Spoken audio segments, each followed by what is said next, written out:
for them, and then the Tennessee Titans. They're 8-7. We'll see where that goes. In the West, the Raiders are on top. They're playing 800 ball. They're 12-3. Raiders had a very good season. Then comes Kansas City. They're 11-4. They have also clinched. And the Cowboys in the NFC East are on top. They're 12-2. Then comes the Giants, 10-5. And the Washington team, they're above 500 too. But anyway, the Giants, let me just make sure what our symbols are here. Z has clinched the division. Oh, wild card. Okay. Anyway, nonetheless, go back once more here.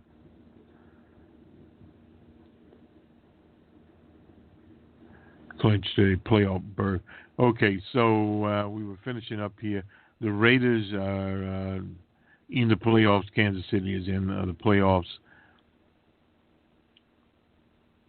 The Giants are, let's see, why they've clinched a wild card. The Giants will be a wild card in this. And then we have the NFC North, a bunch of 9-5 teams here. The Lions, Packers, and the Vikings are 7-8. But there's nothing decided there. They'll have to go to week 17. In the NFC South, the Falcons are on top. They're a 10-5 team. They are headed to. They clinched the division. That makes sense. And the Seahawks in the NFC West. You're right in a minute here. Have clinched their division out there. They're 9-5, and then we got 6-8. The Arizona Cardinals. So reviewing this, New England has got the division. The Dolphins will be the wild card. Pittsburgh got their division. That's in the NFC North, NFC East, NFC South, Houston. And in the West, the Raiders and Kansas City. They will be in the playoffs. And, of course, the Cowboys, let's see, the Cowboys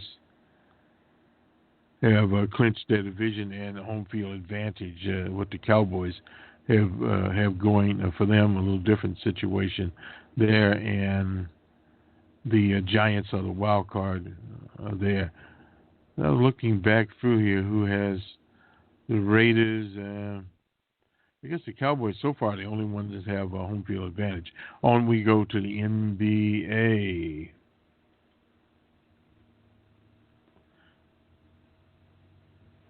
And get Sunday night's action there. The Celts were at the Knickerbockers. Celts, Boston 119 to 114.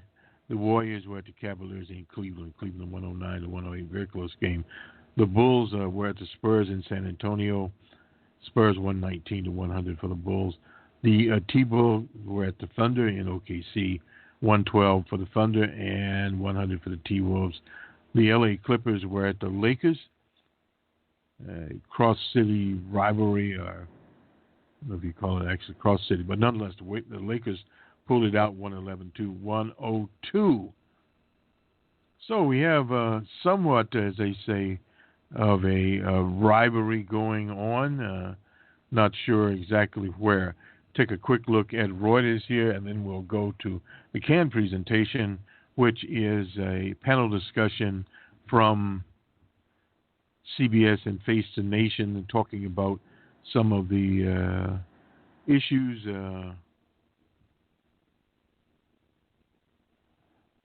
going along. President Obama, incidentally, is on his vacation. I'm just looking at Reuters here. As Commander-in-Chief, a privilege in Christmas Hawaii base visit. He visited a base in Hawaii. Hawaii has many. It was a Marine Corps base. Privilege of my life to serve as your commander. And he promised continual gratitude and a commitment to service members.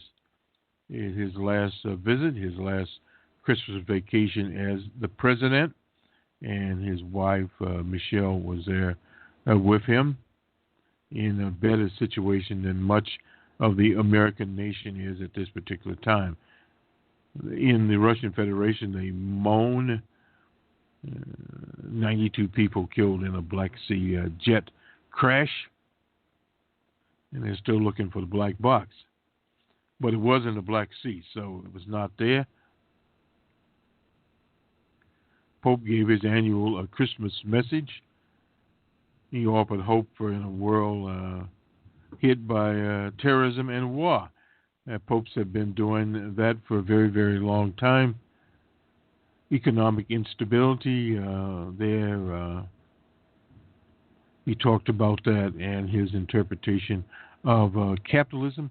Also on our channels from WBRN, we have a Numbers Man, and that is on many of our outlets, from Spreaker to Blog Talk now. We return there.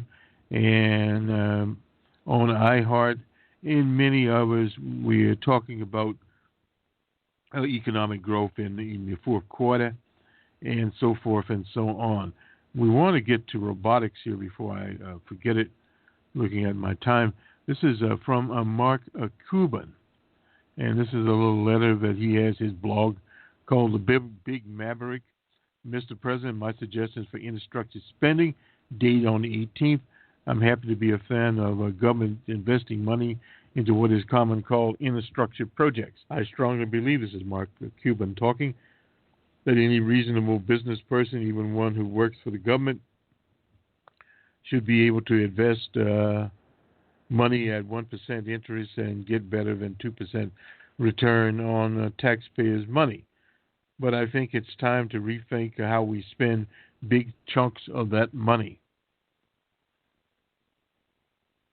If it was me spending the money, I would take $100 billion of the proposed $1 trillion in infrastructure investment and invest in robotics. We talked about this on Numbers Man in the Chinese lithium batteries factories they are putting up all over China.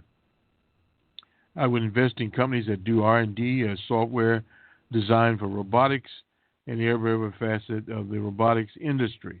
Unfortunately, none of the companies that actually make robotics are based in the USA. That is a problem that needs to be solved. We need to help develop domestic companies, much like we did the electric car, wind and solar industries, which have moved on also. A news report said China is spending far more on robotics than the U.S. China, Korea, the EU are offering billions in credits to support their robotics industry. We spend about $100 million, and that ain't going to work.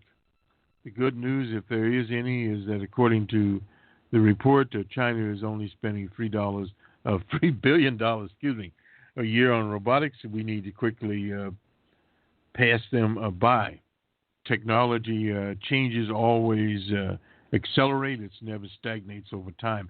And that is one thing to remember, that it does accelerate, and the accelerations are not even, which means we're going to face the fact that if nothing in the States change, we'll find ourselves dependent on other countries for almost everything that can and will be manufactured in a quickly approaching future.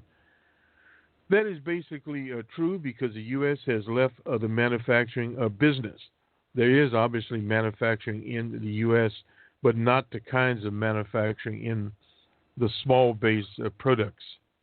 And if you've looked through many of these retail outlets, they're all going to quote-unquote bigger ticket items, items that cost $1,000, $500, etc. That is what the retailing stores are trying to sell. So there's a little bit more profit margin. They're not trying to sell the sub-$100 items. We faced the fact that countries are going to lose jobs to robotics. The only question that needs to be answered, in which countries will create and own the best robotics technology and have the infrastructure necessary to enable it. Right now, it's not the U.S., that needs to be changed. Our infrastructural spending should look forward, not backward, so that we can be in the robotic hub of the world. This is a very good statement from Mr. Cuban. Many of the things that we should be looking at in this country are not looked at. We'll go to our panel discussion now, and some of the predictions there. Of course, the struggle over the president-elect D.J. Trump's cabinet appointees, in particular Beauregard Sessions. There's a whole list of henchmen and henchwomen that are there. Some they will spend more time on, some they will not. They will face a Republican Congress. And with Tillerson, whatever his name is, I think, from the Exxon man, going to is he going State Department? I have to look at these names. The musical chair is about the same. But the reality is this is the most conservative in our lifetime that we now face, much more conservative than Ronald Reagan's. That is what the American people face on both in the domestic situation. As far as the foreign policy is concerned, we will continue to have some Wilsonian foreign policy.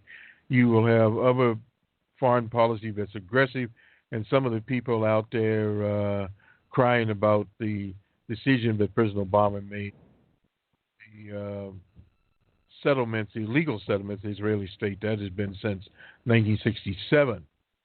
They violated 242, and there's a whole bunch of other UN resolution in international law that's been violated.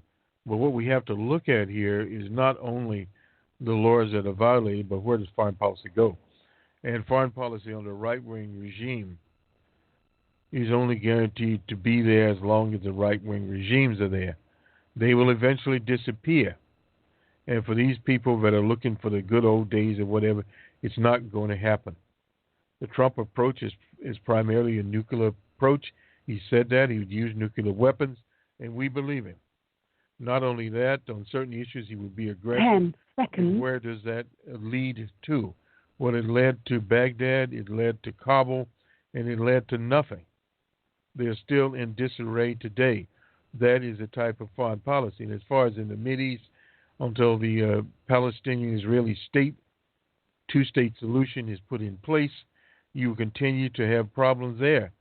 And I would not be surprised before the year is over that there is significant military conflict in that area and perhaps even some type of nuclear situation. One of our predicaments there, predictions. And as far as the economy is concerned, we'll have to look because there are offsetting things, how the tariffs go, how large the tariffs will be, and what sectors of the economy it will favor.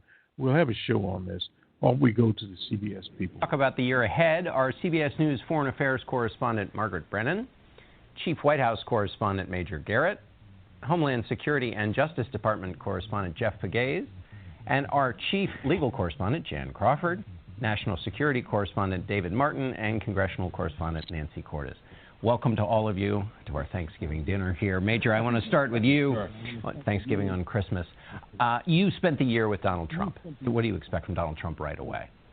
So I think the country better brace itself for a couple of political realities. First of all, you have a largely non-ideological president surrounding himself by conservative ideologues, and he has the largest Republican majorities that a conservative-oriented Republican president has had since before the Great Depression. This Trump administration will have a largely cooperative Republican Congress, and they will move with as much speed as they possibly can, understanding the Democrats are still in disarray. The Democrats are going to have to pick their targets. They're going to create as many targets as possible for the Democrats, hoping to overwhelm them and to move both on a regulatory, executive action, and legislative front, and throw in a Supreme Court nominee all right out of the gate. An amazing sort of action to push forward an agenda they hope will be, if not fully realized, nearly fully realized by August, and then sit back and watch what happens.